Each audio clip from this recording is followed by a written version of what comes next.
Hello, everybody. Welcome to Brandon's Haunted Library. My name is Brandon, your undead librarian, and I read and talk about fantasy, literary fiction, and of course, horror. Thank you for choosing my video. Today we're diving into episode 5 of my Silver Scream to Broken Spine series, where I pair iconic horror films with books that I think match their unique vibe. We'll explore what makes each of these stories tick, compare the screams on screen to those on the page, and we'll see if my selection lives up to the film. If you missed my last episode, be sure to check it out. I paired Robert Eggers' The Witch with some eerie atmospheric reads that lead into folk horror and slow burn scares. You can find that video linked below. But today we're heading somewhere much dirtier, much meaner, and a whole lot more brutal. We're talking about the Texas Chainsaw Massacre, a film that redefined horror cinema with its raw intensity and gritty realism. I've picked out a few books that I think tap into that same energy, stories that are a bit messed up, a little extreme, the kind of horror that might make you feel like you need to take a shower after reading. But before we get into the books, let's talk about the movie, its legacy in the horror genre, and why it still feels shocking and effective all these years later. Now, if you could care less about my movie ramblings and just want to get straight to the books, I get it, you're on BookTube. Feel free to jump ahead to this timestamp to skip the movie discussions. But for everyone sticking around, let's step into the royal Texas heat and the absolute nightmare that is the Texas Chainsaw Massacre. Released in 1974, the Texas Chainsaw Massacre was directed by Tobe Hooper, who set out to create an independent horror film that felt raw and disturbingly real. Inspired in part by the crimes of Ed Gein, Hooper wasn't interested in crafting a polished Hollywood horror movie, but rather he wanted something that was brutal and almost felt documentary-like. The movie was famously marketed as being based on true events. Made on a notoriously low budget of only $140,000, the film leaned into its limitations. The harsh natural lighting and chaotic camera work, shot on grainy low-speed 16mm cameras, compared to the standard theatrical 35mm format of the time, all contributed to a grimy, almost suffocating atmosphere. It's a viewing experience that feels more like you've stumbled upon amateur found footage you weren't meant to see. And the production itself has become the stuff of legend. Filming took place in the sweltering Texas heat, peaking at 110 degrees Fahrenheit, with the cast and crew enduring long days, real animal carcasses on set, and all the cast members apparently encountering some levels of physical injury during the filming. That discomfort bleeds directly into the performances, giving the film its unhinged and hysterical energy. And at the center of it all is Leatherface, one of horror's most iconic killers. Inspired by Ed Gein, convicted murderer famous for mutilating corpses into furniture, clothing, and masks, Leatherface feels disturbingly real. He's erratic, reactive, and a part of a larger, deeply unsettling family. The film release was heavily controversial, banned in multiple countries, and criticized for its extremity, despite having little on-screen gore to today's standards. But over time, it's come to be recognized as one of the most influential horror films ever made, laying the groundwork for the slasher genre and inspiring everything from Halloween to modern-day extreme horror. The Texas Chainsaw Massacre follows a group of young friends, including Sally Hardesty and her brother Franklin, on a road trip through rural Texas to investigate reports of grave robbing in the cemetery where their grandparents are buried. After running low on gas, their nightmare begins as they stumble upon a decaying farmhouse where they encounter a family of cannibals living in isolation. One by one, the group is hunted down, their fate sealed by sudden, shocking bursts of violence. Our final girl, Sally, is pushed to her absolute limits as she fights to survive a night of unimaginable terror as the film builds to its relentless final act. What makes the Texas Chainsaw Massacre so effective, even today, is how real it feels. The violence is sudden, messy, and often happens so quick you barely have time to process it. And that's what makes it so disturbing. It denies you the distance to real violence that most horror films of the time provided. The atmosphere is suffocating, from the oppressive heat to the constant hum of insects and machines. Performances from local unknown actors, especially Marilyn Burns as our final girl Sally, really elevates the film to another level. Her descent into pure panic and hysteria is unnerving, and it sometimes feels less like acting and more like genuine survival. And this paired perfectly with the performance of Leatherface by Gunnar Hansen, who plays the role almost childlike in the way he behaves, panics, and reacts, making him even more unpredictable and terrifying. But beyond the surface level horror, the film taps into the undercurrent of societal decay, of blue collar industries dying, of isolation breeding violence, and something fundamentally broken beneath the surface of rural America. It's dirty, it's chaotic, and it's relentless. The Texas Chainsaw Massacre isn't just a horror movie, it's an experience. One that leaves you shaken and uncomfortable, much like how these books I've picked as companions will make you feel. The first book I considered was I Was a Teenage Slasher by Stephen Graham Jones. Jones is one of the biggest names in modern horror right now, especially when it comes to slashers, with his recent output. And this book really feels like a love letter to the genre. What makes it stand out is that it's told from the perspective of the killer, which already gives it an interesting angle when compared to the Texas Chainsaw Massacre, where so much of the horror comes from being the one hunted. But there's also something deeply unsettling about Leatherface himself. He's not a mastermind. He's reactive, confused, almost trapped in this role within this horrifying family dynamic. And that's where I think this book lines up really well with the grim world of Texas Chainsaw. And on a more surface level, the setting overlap is kind of perfect. Both stories are set in rural Texas, drenched in that oppressive summer heat that makes everything feel uncomfortable and a little extra unhinged. The book also gets pretty grisly in moments, so it is definitely doesn't hold back on the brutality you'd expect from a slasher. But ultimately, I didn't choose this one as my main recommendation. Part of that comes down to its tone, as it feels more meta, like it's analyzing the slasher genre rather than fully immersing you in that same raw, chaotic experience of the film. And honestly, a big part of the Texas Chainsaw Massacre's identity is its cannibalistic horror, which this novel doesn't tap into. So while it's a great slasher read, it didn't quite match the exact vibe I was looking for here. Next up is Kin by Keelan Patrick Burke, which is a book I haven't read but immediately stood out as a strong contender. From what I've seen, Kin leans heavily into the kind of backwoods cannibalistic family horror that the Texas Chainsaw Massacre helped define. The story opens on a hot summer day in Elkwood, Alabama, with Claire Lambert fleeing a brutal attack as the sole survivor of a massacre carried out by a family of cannibalistic killers. So right away you've got the rural American South setting and the heat and isolation it comes with, and the same horrifying family dynamic at the center of the violence. But what makes Kin especially interesting is that it doesn't focus on the attack, it explores the aftermath.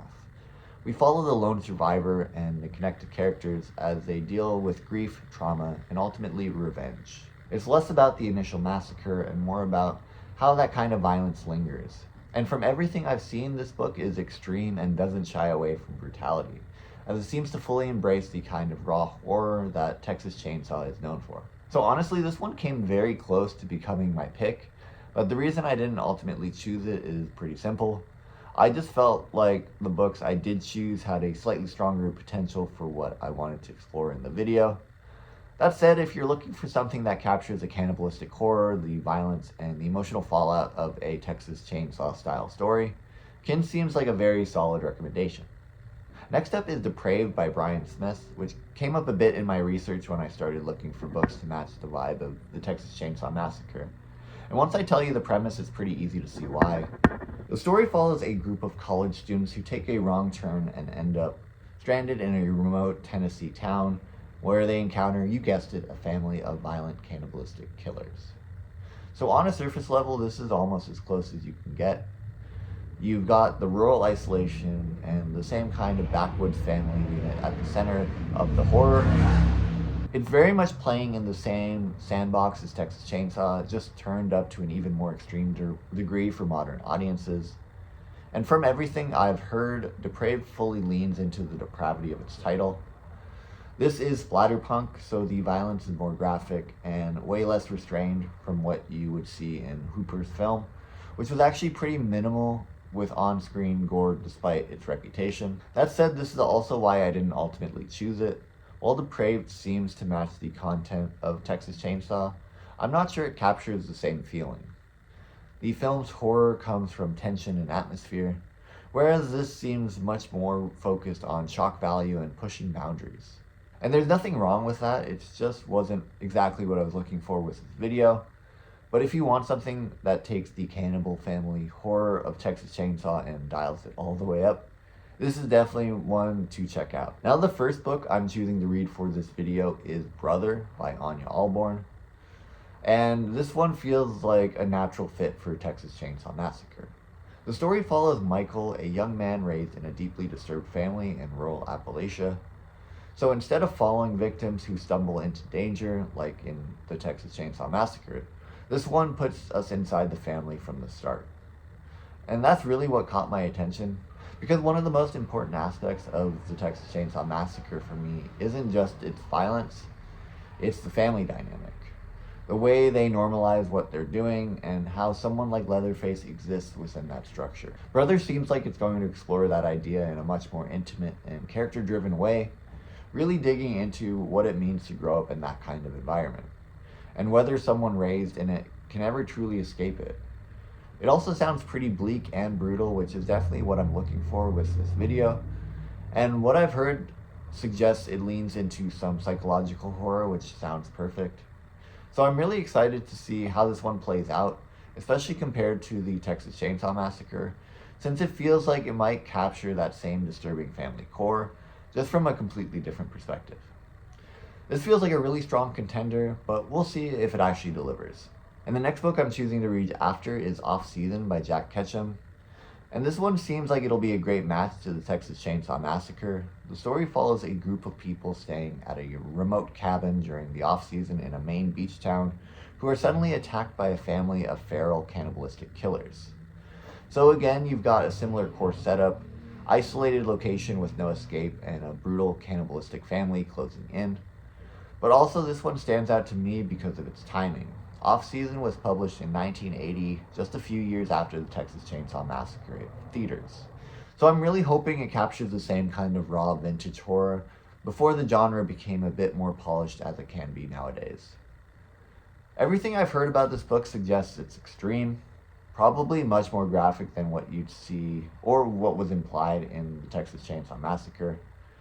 And that makes me curious. I'm not much of a fan of extreme horror, but I figured that this classic from Jack Ketchum would be a great one to dive into for this video. Because if Texas Chainsaw is all about atmosphere, tension, and implied gore, this feels like it might be the version that goes all in, fully depicting the kind of horror that Hooper only hinted at. So I'm excited to see how this one compares. If it can capture the same sense of isolation and brutality while delivering that vintage horror feel, this could end up being a perfect companion read. But again, we'll find out. I'm going to read both of these and I'll let you know my thoughts of them as I complete them. So I've now finished Brother by Anya Alborn, and overall, I think, while not a perfect compliment, this was still a strong and interesting book to pair with the Texas Chainsaw Massacre. Certainly the opening chapters immediately gave off major Texas Chainsaw vibes, but the novel quickly develops into something a little bit different. It becomes much more introspective and character-focused than I expected, which honestly worked really well for me, because these are the kind of horror novels that I typically tend to enjoy most anyway. At its core, this is almost a coming-of-age story. We follow Michael, who begins developing a crush for a girl working at a record store in town and starts imagining the possibility of escaping from his family and building a normal life. And throughout the book, we also get these periodic flashback chapters that slowly reveal the history of the family and how deeply broken and violent they've always been. And I think that's where Brother really distinguishes itself from Texas Chainsaw, because where the film throws you directly into survival horror and the chaos of the hunt, Brother takes its time exploring what life inside a family like this might actually look like on a day-to-day basis. It gives an inside perspective on the dysfunction, abuse, and normalization of violence in a way that feels really unsettling.